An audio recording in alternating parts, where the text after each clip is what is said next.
Hello everyone, আপনাদের সকলকে Study in Win YouTube channel ও ফেসবুক পেজে নতুন আরেকটা ভিডিওতে আমরা জানাই অনেক অনেক স্বাগত। Good news good news good news yes, আজকের এই ভিডিওতে ত্রিপুরার চাকরি প্রত্যাশীদের জন্য, আপনারা যারা সরকারি কর্মচারী ও পেনশনাররা আছেন, যারা আমাদের ভিডিও রেগুলার ফলো করেন, আপনাদের জন্য একটা দারুণ সুখবর আমরা কিন্তু নিয়ে এসছি। এই দুটো আপডেট আমরা আপনাদের জানিয়ে দেবো। অ্যাকচুয়ালি তিনটে আপডেট, দুটো চাকরির রেজাল্ট ও অনারেবল হাইকোর্ট অফ ত্রিপুরার একটা ঐতিহাসিক রায় কর্মচারীদের পক্ষে যেটা দিয়েছে অনারেবল হাইকোর্ট অফ ত্রিপুরা, সেটার ব্যাপারে বলে দেব কেন একটা জাস্ট অনারারিয়াম আটকানো হয়েছে, অনারারিয়াম বা স্যালারি আটকানো হয়েছে, সেটার জন্য যেই কেসটা হলো সেই কেসটা ফাইনালি গতকালকের রায় দিয়ে হাইকোর্ট অফ ত্রিপুরা একটা দৃষ্টান্ত স্থাপন করেছে, যেটা আগামী দিনে সমস্ত কর্মচারীদের জন্য কিন্তু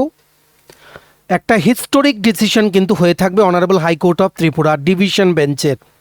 এই পুরো কেসটা নিয়ে আমরা ইজি ওয়েতে আপনাদের বলে দেব। তাছাড়া তোমরা যারা চাকরি প্রত্যাশী আছো, দুটো সরকারি চাকরির রেজাল্ট বেরিয়েছে, একটার ফাইনাল মেরিট লিস্ট আর একটার মেইনস পরীক্ষার রেজাল্ট, যেটা আমরা এই ভিডিওতে তোমাদের বলবো। সবার জন্য খুব গুরুত্বপূর্ণ। তোমরা কিন্তু অবশ্যই ভিডিও লিঙ্কটা হোয়াটসঅ্যাপ, ফেসবুক, টেলিগ্রাম গ্রুপে শেয়ার করবে। আর যারা ফার্স্ট টাইম দেখছো আমাদের চ্যানেলটা, এক্ষুনি আমাদের চ্যানেল স্টাডি ইন উইনটা সাবস্ক্রাইব করবে। আর যারা ফেসবুক পেজে দেখছো, অবশ্যই কিন্তু পেজটা কিন্তু ফলো করে রাখবে। সমস্ত ত্রিপুরার চাকরির আপডেট, কর্মচারী ও পেনশনারদের আপডেট একটা প্ল্যাটফর্মে অন টাইম আপনারা কিন্তু পেয়ে যাবেন। আমাদের নতুন Telegram channel, WhatsApp group, WhatsApp channel, Facebook page, সব কিছু লিঙ্ক আমরা নিচে ডেসক্রিপশন বক্স বা ফেসবুক পেজের কমেন্ট সেকশনে দিয়ে রাখছি। আপনাদের ইচ্ছা হলে এগুলো জয়েন করতে পারেন বা ফলো করতে পারেন। সেখানে সমস্ত চাকরির লিঙ্কস আমরা কিন্তু ডে টু ডে শেয়ার করে থাকি, ঠিক আছে? আচ্ছা, ভিডিওর মেইন টপিকে যাওয়ার আগে সকল চাকরি প্রত্যাশীদের উদ্দেশ্যে বলে দেই, ত্রিপুরার আসন্ন সমস্ত সরকারি চাকরির লিখিত পরীক্ষা বা ইন্টারভিউর বেস্ট প্রিপারেশন করার জন্য full syllabus, complete notes, English Bangla দুটো ভার্সানেই বিভিন্ন পরীক্ষার আমাদের কাছে তোমরা পেয়ে যাবে। যেই নোটসগুলো বলে তোমাদের পরীক্ষায় অবশ্যই ভালো ফলাফল তোমরা কিন্তু করতে পারবে। কোন কোন পরীক্ষার নোটস আছে? For example, forester, forest guard, health ডিপার্টমেন্টের MPW recruitment, ward secretary, assembly group C group D, jail police jail warder, JRBT to group C group D, Tripura police sub inspector constable, TSR recruitment, Tripura হাইকোর্টের LDCPA group D পরীক্ষা, software টিআরএলের পরীক্ষা, SSC GD constable MTS, RRB NTPC group D সহ Tripura national international current affairs সব কিছুর premium quality updated notes আমাদের কাছে তোমরা কিন্তু পাবে। আর মনে রাখবে, এমসিকিউ প্লাস ডেসক্রিপটিভ আকারে কিন্তু আমাদের নোটস দেওয়া থাকে সবগুলো পরীক্ষার। সো তোমরা যারা আমাদের থেকে নিয়ে যে কোনো পরীক্ষার নোটস পড়তে চাও, কিভাবে আমাদের সাথে যোগাযোগ করবে? আমাদের এই কন্ট্যাক্ট নাম্বারটা নিজেদের মোবাইলে সেভ করে হোয়াটসঅ্যাপে সার্চ করে আমাদেরকে একটা মেসেজ করো। আমাদের এই নাম্বারে কিন্তু হোয়াটসঅ্যাপ আছে। নাম্বারটা হচ্ছে 6033157164। আবার বলে রাখছি, 6033157164 আমাদের কন্ট্যাক্ট নাম্বারটা। প্রত্যেকটা স্লাইডের উপরে দেওয়া আছে ফর ইওর কনভিনিয়েন্স। সবচেয়ে প্রথম দুটো চাকরির মেরিট লিস্টের ব্যাপারে আপডেটটা দিয়ে দেবো, তারপর আমরা সেই হিস্টোরিক হাইকোর্ট অফ ত্রিপুরার জাজমেন্টের ব্যাপারে কমপ্লিট এক্সপ্লেনেশনটা সকল কর্মচারীদের উদ্দেশ্যে আমরা বলে দেব, ঠিক আছে? চাকরি প্রত্যাশীদের জন্য good news, final merit list কিন্তু আউট হয়ে গেছে। আজকের 1 নাম্বার আপডেট, এই নোটিফিকেশনটা এসছে ফ্রম অমরপুর নগর পঞ্চায়েত। অমরপুর নগর পঞ্চায়েত থেকে ওয়ার্ড সেক্রেটারি রিক্রুটমেন্টের কিন্তু নোটিফিকেশন বেরিয়েছিল, যেটা লিখিত পরীক্ষা ও ইন্টারভিউ কিন্তু অনুষ্ঠিত হয়েছে। টোটাল 3 জন ক্যান্ডিডেট সিলেক্ট হয়েছে 3টে পোস্টে। Many congratulations to all the candidates. Fixed pay বেসিসে নিয়োগ হবে। 20,000 টাকার মতো এখন স্যালারি হবে as of now for the next 5 years. তারপর কিন্তু রেগুলার পে স্কেল। পোস্টিং হবে অমরপুর নগর পঞ্চায়েত অফিসে, কোনো ট্রান্সফার নেই। 2 জন ইউআর ক্যাটাগরির ক্যান্ডিডেট ও 1 জন এসটি ক্যান্ডিডেট কিন্তু সিলেক্ট হয়েছে। অ্যাকচুয়ালি 1 জন এসসি, কিন্তু রিকমেন্ড করা হয়েছে ওনাকে against UR vacancy. Many congratulations to all the candidates. Amarpur Nagar পঞ্চায়েতের ওয়ার্ড সেক্রেটারির ফাইনাল মেরিট লিস্ট কিন্তু আউট হয়ে গেছে। দেখো কি লিখেছে, on the basis of the marks obtained by a candidate in the written exam plus the marks obtained in the interview The under-mentioned candidates have been found suitable and are recommended for appointment to the post of Ward Secretary Group C non-gazetted under Amorpur Nagar Panchayat in the given order of merit. প্রথম যিনি select হয়েছেন শ্রী হৃদয় Das, SC category, পুরুষ candidate, roll number হচ্ছে 10046। UR ভ্যাকেন্সির এগেনস্টে কিন্তু posting হবে। ঠিক আছে, next Bijaya Saha from UR category, মহিলা ক্যান্ডিডেট, রোল নাম্বার হচ্ছে 1000020, selected against UR category. Next Sumitra Uchoi from ST category, মহিলা ক্যান্ডিডেট, 1000159, রোল নাম্বার, এসটি ক্যাটাগরির ভ্যাকেন্সির এগেনস্টে কিন্তু সিলেক্ট হয়েছে। Many many congratulations Hriday, Bijaya ও সুমিত্রাকে ফর দিস অ্যাচিভমেন্ট। আর তোমাদের কিন্তু বলা হয়েছে all the certificates of the recommended candidates will be verified by the Amarpur Nagar Panchayat as per terms and conditions of eligibility before issuing offer of appointment. তোমাদের job offer দেওয়ার আগে তোমাদের সমস্ত ডকুমেন্টস কিন্তু ওনারা ভেরিফাই করবেন। Many many congratulations, huge achievement. Final merit list কিন্তু out হয়ে গেছে অমরপুর নগর পঞ্চায়েতের after completing the written and interview, মানে the whole selection process. Many many congratulations. ভিডিওটা শেয়ার করে সবাইকে গুড নিউজটা আমাদের এই ভিডিওর মাধ্যমে জেনে নেওয়ার তোমরা কিন্তু সুযোগ করে দিও। ঠিক আছে, নেক্সট দেখে রাখো, আরেকটা গুড নিউজ আছে, আরেকটা চাকরির রেজাল্ট আউট হয়েছে। এই নোটিফিকেশনটা এসছে from oriental insurance company limited. Oriental insurance company লিমিটেডে অ্যাডমিনিস্ট্রেটিভ অফিসার এও বা হিন্দি অফিসার রিক্রুটমেন্টের নোটিফিকেশন বেরিয়েছিল, যেটার প্রিলিমস মেইনস পরীক্ষা কিন্তু আগরতলা ত্রিপুরাতে কিন্তু অনুষ্ঠিত হয়। অনেকেই পরীক্ষা দিয়েছিলে, টায়ার 1-এর প্রিলিমস পরীক্ষার রেজাল্ট যখন দিয়েছিল আমরা তোমাদের জানিয়েছিলাম। আজকের বড় আপডেট হচ্ছে টায়ার 2 মেইনস পরীক্ষার রেজাল্ট কিন্তু আউট হয়ে গেছে। টোটাল পোস্ট এসেছিল 300, যার মধ্যে 285 জার্নালিস্ট আর 15টা পোস্ট ছিল হিন্দি অফিসার। নেক্সট প্রসেস হচ্ছে ইন্টারভিউ। চাকরির একটা বেরিয়েছিল ডিসেম্বর 2025-এ। এইভাবেই post wise roll number of the selected ক্যান্ডিডেটসরা, ওনার মানে যারা যারা সিলেক্ট হয়েছে এদের রোল নাম্বারগুলো কিন্তু একটা পিডিএফে দিয়ে, সেম পিডিএফে কিন্তু ওনারা এই নোটিশটা দিয়েছেন। রিডাইরেক্ট রিক্রুটমেন্ট ফর এও journalist and Hindi officers exercise 2025. Appended below is the list of candidates roll number wise who have qualified for interview for the post of Administrative Officer Scale 1 Journalist and Hindi Officer following the examination held on 28th February 2026 at various centers across the country. Mains exam হয়েছিল 28 ফেব্রুয়ারি 2026। AO Scale 1 Journalist and Hindi Officer এর oriental insurance company limited আগরতলাতে কিন্তু office আছে। তোমরা যারা ত্রিপুরা থেকে qualify করেছো many many congratulations. Tripura থেকে প্রত্যেকবারই 1-2 জন ক্যান্ডিডেট পায়। ঠিক আছে, নিউ ইন্ডিয়া ইন্স্যুরেন্সও পায়, ওরিয়েন্টাল ইন্স্যুরেন্সও পায়, ন্যাশনাল ইন্স্যুরেন্সও পায়। সো আমরা আশাবাদী ত্রিপুরা থেকে ক্যান্ডিডেটও কিন্তু থাকবে। সো এই নোটিফিকেশনের যে পিডিএফটা আছে, যেই পিডিএফটা ডাউনলোড করে তোমরা দেখতে পারবে তোমাদের রোল নাম্বারটা আছে কি না, সেই পিডিএফটা ডাউনলোড করার লিঙ্কটা আমরা আমাদের টেলিগ্রাম চ্যানেল, হোয়াটসঅ্যাপ গ্রুপ ও হোয়াটসঅ্যাপ চ্যানেলে দিয়ে রাখছি। তোমরা যারা ইউটিউবে দেখছো ভিডিওর নিচে ডেসক্রিপশন বক্সে চেক করো, তোমরা জয়েন করার লিঙ্ক পেয়ে যাবে। বা তোমরা যারা ফেসবুকে দেখছো নিচের কমেন্ট সেকশনে চেক করো, আমরা Telegram channel, WhatsApp group, WhatsApp channel join করার লিঙ্কটা কিন্তু দিয়ে রেখেছি। ঠিক আছে, many many congratulations to all the candidates. Oriental insurance company লিমিটেডের এওর টায়ার 2 মেন্সের রেজাল্ট কিন্তু আউট হয়ে গেছে। প্লিজ ম্যাক্সিমাম শেয়ার করবে ভিডিওটা, সকলকে আমাদের এই ভিডিওর মাধ্যমে গুড নিউজটা জানিয়ে দেওয়ার তোমরা কিন্তু সুযোগ করে দেবে। ঠিক আছে, দুটো রেজাল্টের লেটেস্ট আপডেট বলে দিলাম। এইবার আমরা চলে যাচ্ছি আরেকটা বড় আপডেটে। দেখুন, আপনাদের সরকারি কর্মচারীদের জন্য এই জিনিসটা কিন্তু খুব গুরুত্বপূর্ণ। এমন একটা জাজমেন্ট দিয়েছে, একটা ল্যান্ডমার্ক জাজমেন্ট দিয়েছে অনারেবল হাইকোর্ট অফ ত্রিপুরা, যেটা আগামী দিনেও কর্মচারীদের ভবিষ্যৎ কিন্তু পাল্টে দিতে পারে। আমরাই কিন্তু সবার প্রথম এই কেসটার কমপ্লিট এক্সপ্লেনেশন আপনাদের ইজি ভাষায় যতটুকু কম সময়ে সম্ভব আমরা বলে দেব। ঠিক আছে, অনারেবল হাইকোর্ট অফ ত্রিপুরা 29 তারিখ, আজকে হচ্ছে 1 মে, মানে গত পরশু দিন 29শে এপ্রিল খুব গুরুত্বপূর্ণ একটা জাজমেন্ট দিয়েছে। একটা কেসের সাথে কানেক্টেড রিট এপিল অনেকগুলো হয়েছিল, সবগুলো মিলিয়ে এই জাজমেন্টটা কিন্তু দেওয়া হয়েছে। প্রথম সিঙ্গেল বেঞ্চে উঠেছিল, সিঙ্গেল বেঞ্চ কর্মচারীদের পক্ষে রায় দিয়েছিল, কিন্তু সেটা চ্যালেঞ্জ করে গভর্নমেন্ট অফ ত্রিপুরা বেশ কিছু রিট অ্যাপিল দাখিল করলো। ফাইনালি ডিভিশন বেঞ্চ কিন্তু এই রায়টা দিল। এখন গভর্নমেন্টকে সময় বেঁধে দেওয়া হয়েছে 4 সপ্তাহর মধ্যে এদের চাকরি ফিরিয়ে দেওয়ার আর বকেয়া সমস্ত টাকা 2022-এর ডিসেম্বর থেকে ক্লিয়ার করে দেওয়ার। গভর্নমেন্টের কাছে আর সময় নেই। 4 সপ্তাহ যদি 4 সপ্তাহের মধ্যে যদি কমপ্লিট না করে কন্টেম্প পিটিশন ফাইল হবে। এখন একটাই রাস্তা গভর্নমেন্টের কাছে, যে এসএলপি স্পেশাল লিভ পিটিশন দাখিল করতে পারবে under article 136। Special leave petition আর ইন্টারিম স্টে অ্যাপ্লিকেশন এখন গভর্নমেন্টকে কিন্তু সেফগার্ড দিতে পারে, otherwise they have to follow the high court order. কী এমন হলো আমরা জেনে নেই। কি করে একটা অনারারিয়াম যেটা দিতে মানা করেছে গভর্নমেন্ট অফ ত্রিপুরা কর্মচারীদের, সেটা স্টপ হওয়ার কারণে কি করে কেসটা অন্যদিকে ঘুরে গেল, একটা মেজর সাংবিধানিক কেস হয়ে গেল, যেটা এমন কিছু করে দিল যে কর্মচারীরা 22-এর থেকে টাকাও পাবে, আবার চাকরিও এদের ফেরত দিতে হবে। এমন কি জাজমেন্ট হলো এটা, যেটা আগামী দিনে এই জাজমেন্টটা একটা ইতিহাস সৃষ্টি করে দিল। এটার রেফারেন্স কিন্তু আগামী দিনে কর্মচারী বঞ্চনা, যখনই কোনো বঞ্চনার কোনো কেস হবে হাইকোর্টে, এটার রেফারেন্স কিন্তু উঠে আসবে। ঠিক আছে, কোর্ট স্ট্রিক্টলি গভর্নমেন্ট অফ ত্রিপুরাকে 4 সপ্তাহ টাইম দিয়েছে, মানে 1 মাসের। এর মধ্যে এদেরকে সব বকেয়া মিটিয়ে দিতে হবে, প্লাস এদেরকে আবার এদের চাকরি ফিরিয়ে দিতে হবে। ঠিক আছে, পুরো জিনিসটা আমরা বলছি। পিটিশনাররা কারা?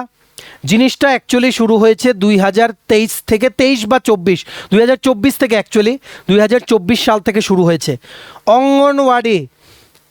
অঙ্গনওয়াড়ি কর্মী ও সহায়িকা যিনারা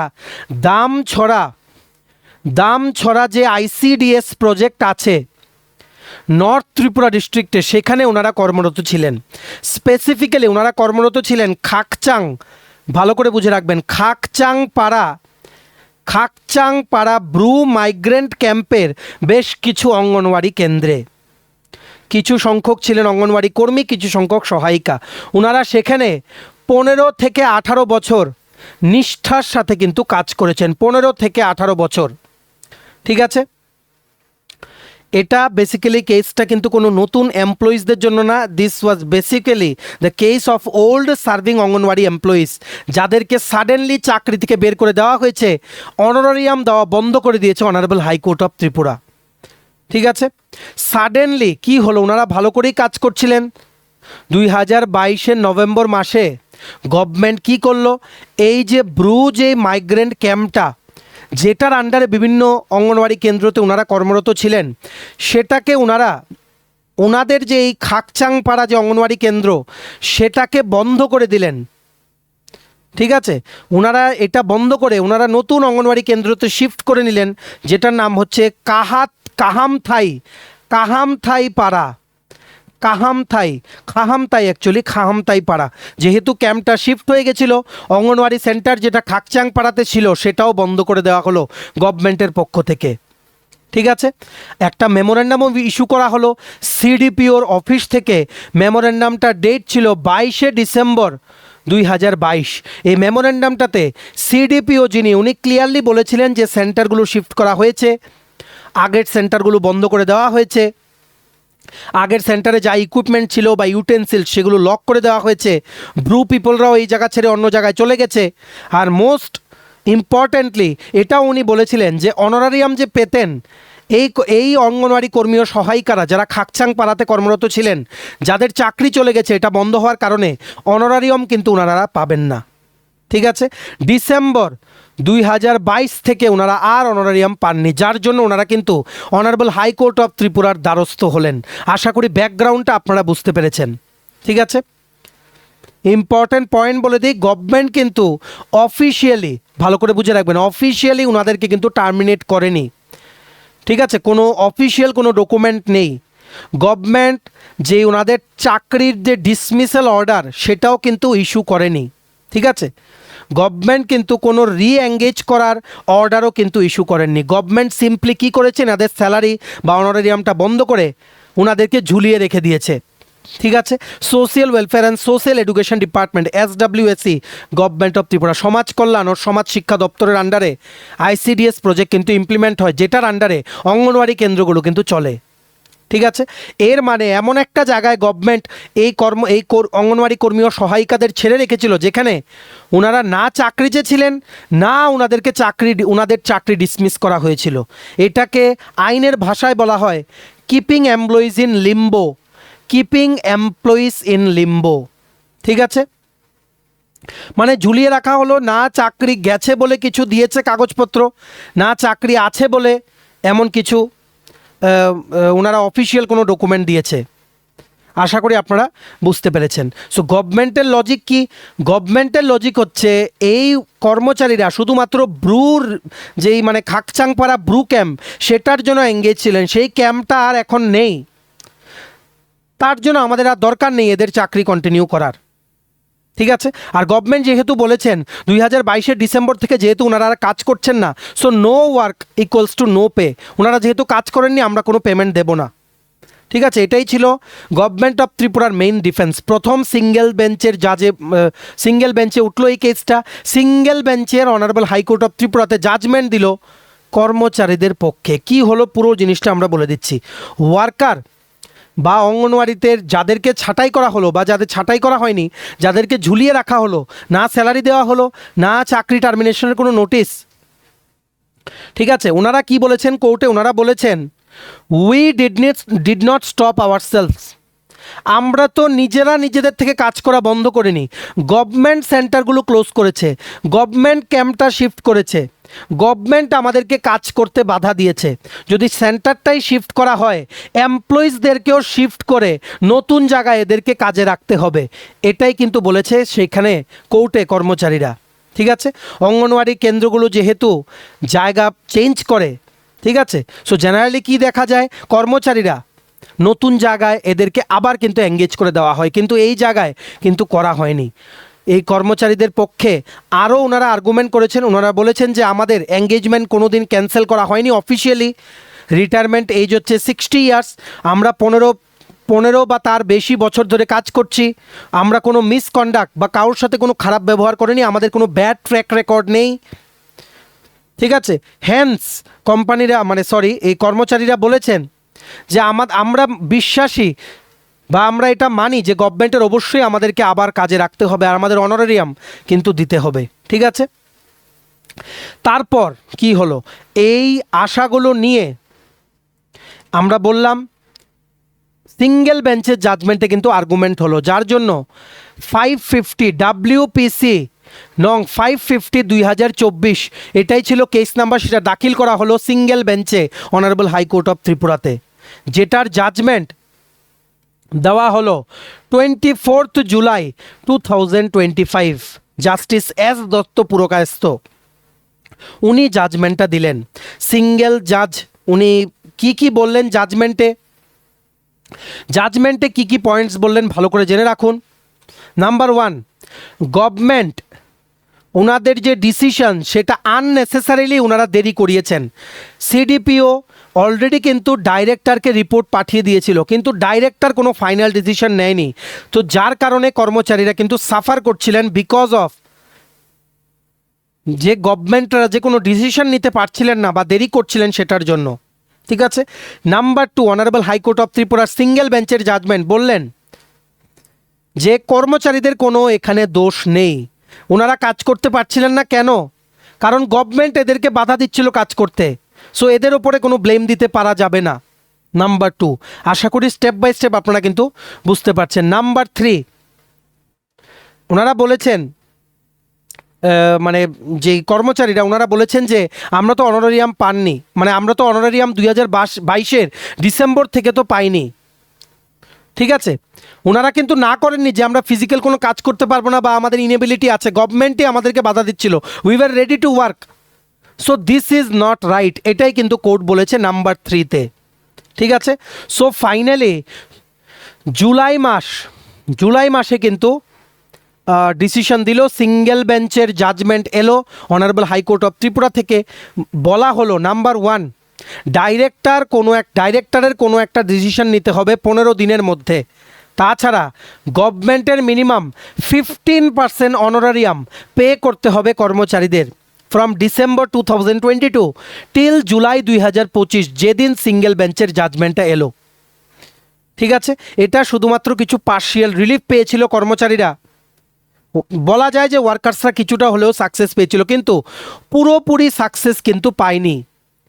ঠিক আছে, কারণ ক্লিয়ারলি বলা হয়নি যে এদের চাকরিটা আবার রিইনিশিয়েট করা হবে, শুধুমাত্র অর্ধেক অনারিয়াম দেওয়ার কথা বলা হয়েছিল। আবার ম্যাটারটাকে ডিপার্টমেন্টে আবার পাঠিয়ে দিতে অর্ডার দিল সিঙ্গেল বেঞ্চের জাজমেন্টটা অনারেবল হাইকোর্ট অফ ত্রিপুরার। তার জন্য গভর্নমেন্টের পক্ষ কর্মচারীদের পক্ষ উভয়ই কিন্তু they were unhappy with the single bench judgement. ঠিক আছে, তারপর এই সিঙ্গেল জাজের অর্ডারের পর তিনটে রিট অ্যাপিল WA দাখিল করা হলো, তিনটে গভর্নমেন্টই ফাইল করলো দুটো। একটা হচ্ছে রিট অ্যাপিল নং 101/2025, আরেকটা হচ্ছে রিট অ্যাপিল নং 114/2025। কেন? কারণ গভর্নমেন্ট চাইতেন, আমরা দেখেছি ত্রিপুরা গভর্নমেন্ট জেনারেলি এমনই করে, কর্মচারী বা যেই মানে ছাত্রছাত্রীর বা চাকরি প্রত্যাশীদের যে ইস্যুগুলো হাইকোর্ট থেকে কোনো একটা জাজমেন্ট দিলে সেটার এগেনস্টে গিয়ে অ্যাক্ট করে। কোনোদিন আমরা খুব কম দেখেছি, শুধুমাত্র JRBTর কেসেই দেখলাম 430টা পোস্টে যেখানে গভর্নমেন্ট ডাইরেক্টলি আপিলটা উইথড্র করে নিয়েছেন, সেখানে কোনো রাস্তা নেই হয়তো তার জন্যই। যাই হোক, গভর্নমেন্ট দুটো অ্যাপিল সেখানে দাখিল করলেন, রিট অ্যাপিল নাম্বার 101/2025, 114/2025। কেন? কারণ গভর্নমেন্ট চেয়েছিলেন এই যে 50% অনারারিয়াম দিতে হবে, যেটা সিঙ্গেল বেঞ্চের জাজমেন্ট দেওয়া হয়েছিল, সেটা যাতে ক্যান্সেল করা হয়, আর যে কর্মচারীদের যা ওনারা ডিমান্ড করছিলেন সেটাও যাতে ক্যান্সেল করা হয়। গভর্নমেন্ট আর্গুমেন্ট করলেন ওনাদের কোনো অধিকার নেই, কর্মচারীদের, ওনাদের থেকে আমরা কোনো কাজ করা মানে ওনারা কোনো কাজ করছেন না, ওনারা টেম্পোরারি বা কন্টিনজেন্ট ওয়ার্কার, আর ওনাদের এঙ্গেজমেন্টটা ছিল until that Bru camp was there, সেটা যেহেতু নেই তার জন্য they can not demand anything. ঠিক আছে, তারপর ভালো করে পুরো লিগ্যাল ফাইটটা আপনারা বুঝে রাখবেন। তারপর ওয়ার্কার্সদের পক্ষ থেকে রিট আপিল দাখিল করা হলো 16/2026, 16/2026। কারণ ওয়ার্কার বলেছেন, ওয়ার্কারদের মানে ওয়ার্কার মানে অঙ্গনওয়াড়ি যারা কেসটা করেছে, এদের দাবি হচ্ছে 50% কেন, ফাইলটাকে আবার কেন পাঠিয়ে দেওয়া হলো, আমরা পুরো অনারারিয়াম প্লাস রি এঙ্গেজমেন্ট আমাদেরকে আবার চাকরিতে নিতে হবে, এই দুটোই আমরা চাই। তার জন্য মাল্টিপল রিট অ্যাপিল দাখিল হলো। তারপর চলে গেল এই কেসটা ডিভিশন বেঞ্চে। ডিভিশন বেঞ্চ মানে এখানে একের অধিক জাজ কিন্তু থাকবে। ঠিক আছে, এই ডিভিশন বেঞ্চের ফাইনাল রায় বেরোলো 29শে এপ্রিল 2026। এইবার গভর্নমেন্ট অফ ত্রিপুরার কাছে আর কোনো রাস্তা নেই এই ডিভিশন বেঞ্চের জাজমেন্ট মানা ছাড়া। 4 সপ্তাহর মধ্যে নিয়োগ করতে বলেছে, প্লাস পুরো টাকা দিতে বলেছে 2022 ডিসেম্বর থেকে। ডিভিশন বেঞ্চের জাজমেন্ট পুরোপুরি অঙ্গনওয়াড়ি কর্মী ও সহায়িকাদের পক্ষে কিন্তু দিল অনারেবল হাইকোর্ট, দিয়ে একটা দৃষ্টান্ত কিন্তু স্থাপন করলো।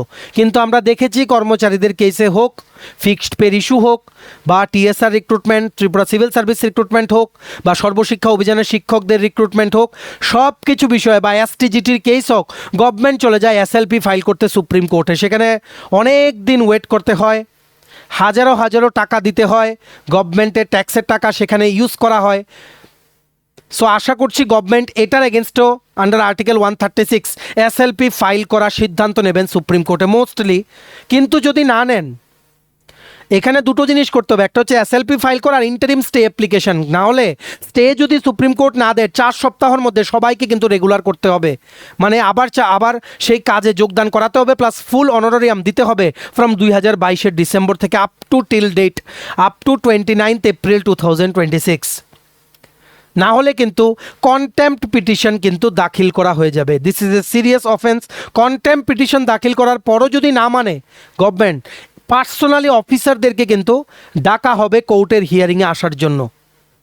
ঠিক আছে, this is a very serious offence, সেটা মানা হবে যদি কন্টেম্প্ট পিটিশনও গভর্নমেন্ট যদি না মানে।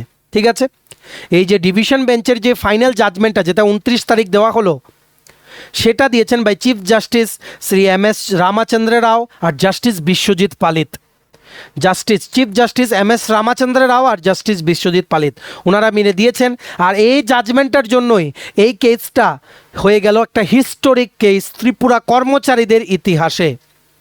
ঠিক আছে, ডিভিশন বেঞ্চ কিন্তু এই কেসটাকে কোনো ছোট কেস হিসেবে ট্রিট করেনি, কিন্তু এটাকে কনভার্ট করে দিয়েছে একটা বিগ লিগ্যাল কোশ্চেনে, একটা বিরাট আইনি একটা প্রশ্নে এনে দাঁড় করিয়েছেন, যেখানে বলা হয়েছে, আপনারা নিশ্চয়ই জানেন কিছুদিন আগে আমরা আরেকটা কেসের ব্যাপারে আপনাদের বলেছিলাম,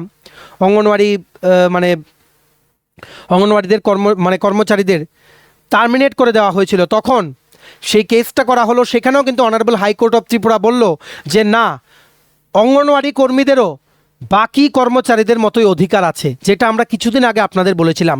এই কেসের রায়টার রেফারেন্সও এই কেসে কিন্তু উঠে এসছে, যেটার ব্যাপারে আমরা বলছি। কোর্ট বেশ কিছু মেজর ইস্যুস এই কেসের ক্ষেত্রে বলেছে, যেমন অঙ্গনওয়াড়ি যে কর্মী সহায়িকা নেওয়া হয়, এদের এঙ্গেজমেন্ট যে করা হয় সেটা কী টাইপের, ইনাদেরকে শুধুই কি টেম্পোরারি বা কন্টিনজেন্ট ওয়ার্কার হিসেবে ট্রিট করা হয়? নো ওয়ার্ক নো পে কি এদের জন্য প্রযোজ্য? গভর্নমেন্ট কি নিজেদের মানে কি বলবো রেসপন্সিবিলিটি এড়িয়ে যেতে পারে আর্থিক অবস্থা ভালো না বলে? এই বিভিন্ন কোশ্চেন কিন্তু তুলেছে অনারেবল হাইকোর্ট অফ ত্রিপুরা, বা এগুলোর একটা আনসার কিন্তু ওনারা অর্ডারটাতে কিন্তু দিয়েছেন। কোর্ট পুরোপুরি এক্সামাইন করেছে অঙ্গনওয়াড়ি কর্মীদের কমপ্লিট লিগ্যাল স্ট্যাটাসটা কি, তারপরে কিন্তু ওনারা জাজমেন্টটা দিয়েছেন। ঠিক আছে, আর দুটো জাজমেন্টের উপরে পুরোপুরি রিলাই করে এই ডিভিশন বেঞ্চ জাজমেন্টটা দিয়েছে। একটা কি, একটা হচ্ছে সুপ্রিম কোর্টের জাজমেন্ট, যেটা হচ্ছে Maniben Maganbhai Bhariya versus district development officer Dahod. কি বলেছি, মানিবেন কেস 2022-এর। আরেকটা কি নাম্বার 2, যেটা একটু আগে আপনাদের বললাম 2026-এর কেসটা ত্রিপুরা হাইকোর্টের ডিভিশন বেঞ্চের জাজমেন্ট। কেসটা নাম হচ্ছে বীণা রানী পাল, বীণা রানী পাল, স্টেট অফ ত্রিপুরা ভার্সেস বীণা রানী পাল। এই দুটো জাজমেন্টের রেফারেন্স টেনে ডিভিশন বেঞ্চ কিন্তু জাজমেন্টটা দিয়েছে। ঠিক আছে, কারণ এই দুটো কেসে অলরেডি কিন্তু আগে বলা হয়েছিল এই মানিবেন কেসটা রেফারেন্সও কিন্তু এই 2026-এর বীণা রানী পালের কেসের জাজমেন্ট দেওয়ার সময় কিন্তু রেফারেন্স কিন্তু টানা হয়েছিল। কারণ এই দুটো কেসে একটাই জিনিস বলা হয়েছে যে অঙ্গনওয়াড়ি কর্মী আর সহায়িকারা কোনো ক্যাজুয়াল চ্যারিটি ভলেন্টিয়ার না। ঠিক আছে, ওনারা কিন্তু ডিউটি পারফর্ম করে under national food securities act 2013। তার জন্য ওনাদের যে পোস্টটা সেগুলো স্ট্যাটুয়েটরি পোস্ট, বা এগুলো একটা পাবলিক এমপ্লয়মেন্টই বলা যায়, সরকারি একটা চাকরি কিন্তু বলা যায়, এই স্ট্যাটাসই কিন্তু আছে। এগুলোই কিন্তু সুপ্রিম কোর্ট আর অনারেবল হাইকোর্ট অফ ত্রিপুরায় দুটো জাজমেন্টে বলেছে। তার জন্য সেম এই জাজমেন্টেও কিন্তু এটা honourable high court of Tripura division bench কিন্তু এটা বলল। ঠিক আছে, কোর্ট বলেছে গভর্নমেন্ট অঙ্গনওয়াড়ি কর্মী ও সহায়িকাদেরকে শুধুমাত্র অনারারিয়াম ওয়ার্কার বলতে পারবে না, আবার যে কোনো সময় ওনাদের কাছ থেকে বেরও করে দিতে পারবে না। কারণ কেন, অঙ্গনওয়াড়ি কেন্দ্রগুলো it is part of state welfare machinery. Anganwadi worker বা হেল্পার ওনারা হচ্ছেন খাদ্য বা পুষ্টি ডেলিভারির ব্যাকবোন।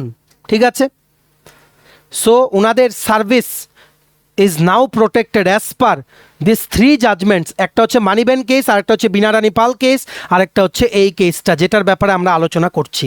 ঠিক আছে, কোর্ট পুরোপুরি ডিসমিস করে দিয়েছে। গভর্নমেন্ট যে বলেছিল যে টেম্পোরারি ক্যাম্প ছিল সেটা, সেই টার্মটাই পুরোপুরি ডিসমিস করে দিয়েছে। ঠিক আছে, কোর্ট বলেছে এই সমস্ত কোনো কিছু সারভাইভই করে না ডিসকাশনের জন্য after national food security act 2013। ঠিক আছে, কারণ যখনই অঙ্গনওয়াড়ি সার্ভিসগুলো স্ট্যাটুয়েটরি রিকগনিশন পেল, এর মানে এই যে কোনো রাজ্য লুকিয়ে রাখতে পারবে না, মানে ওনাদের অ্যাপয়েন্টমেন্ট দেওয়ার সময় কোনো টেম্পোরারি কোনো ক্লজ অ্যাড করলে অ্যাপয়েন্টমেন্ট লেটারে, সেগুলোকে ওনারা লুকিয়ে রাখতে পারবেন না। কারণ ওনাদের প্রোটেক্ট করার জন্য আছে ন্যাশনাল ফুড সিকিউরিটি অ্যাক্ট 2013। দেখুন এই সবগুলোর জাজমেন্ট পড়ে বের করা ভেরি টাফ, তবু যতটুকু আমরা বুঝতে পেরেছি আপনাদের কিন্তু বললাম। কোর্ট বলল গভর্নমেন্টকে যে আপনারা যেই ইস্যুসগুলো দেখাচ্ছেন this is completely unfair conditions and this are against public policy. ঠিক আছে, এটাই কিন্তু বলল। কোর্ট বলল যে আপনারা ক্যাম্পটা শিফট করেছেন, এটার মানে এই না যে ওনাদের কাজ শেষ, নতুন জায়গায় ওনাদেরকে আবার রিএঙ্গেজ করুন। ঠিক আছে, this is the most important practical finding of this case. Just because Bru ক্যাম্পটা শিফট করা হয়েছে এক জায়গা থেকে আরেক জায়গায়, তার জন্য এটা মানা যায় না যে এদের চাকরি শেষ। ঠিক আছে, কেন, কারণ দামছড়া আইসিডিএসের প্রজেক্টের আন্ডারে যেখানে এখন নতুন ক্যাম্পটা শিফট হয়েছে, সেই জায়গায় আগের যেই ক্যাম্পে ওনারা কাজ করতেন সেম বেনিফিশিয়ারিরাই কিন্তু যাবেন, সেম অঙ্গনওয়াড়ি কেন্দ্রটাই নতুন জায়গায় কন্টিনিউ করা হবে। সো গভর্নমেন্টের এটা উচিত ছিল এই ওয়ার্কার্সদের আবার রিএঙ্গেজ করা in the new place instead of bringing বা এমপ্লয়িং নিউ পারসনস। ঠিক আছে, জায়গা পরিবর্তন হয়েছে তো সার্ভিসও কিন্তু কন্টিনিউ হবে। This is completely illegal to terminate their jobs and stop their salary. ঠিক আছে, সো আশা করি পুরো জিনিসটা আপনারা বুঝতে পেরেছেন। আরেকটা হিস্টোরিক জাজমেন্ট কিন্তু কর্মচারীদের পক্ষে গেল। তারপর অঙ্গনওয়াড়ি কর্মী ও সহায়িকা যারাই ত্রিপুরাতে আপনারা বিভিন্ন জায়গায় কর্মরত আছেন, কোনোখান থেকে আপনাদের চাকরি টার্মিনেশন করে দিলে আপনারা যদি অনারেবল হাইকোর্ট অফ ত্রিপুরাতে কোনো পিটিশন দাখিল করেন, এই কয়েকটা জাজমেন্ট, যেমন আজকে যেটা বললাম 29শে এপ্রিলের জাজমেন্টটা, তারপর আরেকটা কি মানি ব্যান কেস 2022-এর জাজমেন্টটা, 2026-এর বিনা রানী পাল কেসের জাজমেন্টটা, সবগুলো কিন্তু এগুলো রেফারেন্স কিন্তু উঠে আসবে। সো বেসিক্যালি বলা যায় honourable high court of Tripura division বেঞ্চের এই জাজমেন্টটা আরও সুরক্ষিত করে দিল অঙ্গনওয়াড়ি কর্মী ও সহায়িকাদের চাকরি। বলে দিল যে they are also part of the government machinery, they can not be terminated by the government and they can not be called as honorarium বা ক্যাজুয়াল এমপ্লয়িজ। ঠিক আছে, তাদের অধিকারও ন্যাশনাল ফুড সিকিউরিটিস অ্যাক্ট 2013-এর আন্ডারে তাদের অধিকারটাও কিন্তু সুরক্ষিত। একটা landmark historic judgment honourable high court of Tripura দিল, তার জন্য আপনাদের জেনে রাখা জরুরি। আবার আপনারা অনেকেই আমাদেরকে জিজ্ঞেস করছেন ফিক্সড পের ইস্যুটা কি হলো। দেখুন, ফিক্সড পের জাজমেন্টটা আপনাদের নেক্সট ডেট হচ্ছে 10ই মে 2025। এটা বারবার পিছিয়ে যাচ্ছে, যেটা কম্পিউটারাইজ ডেট দেওয়া হয়েছে। সো তারপরে কিন্তু আমরা আপনাদের বলতে পারবো, আপনারা ওয়েট করুন।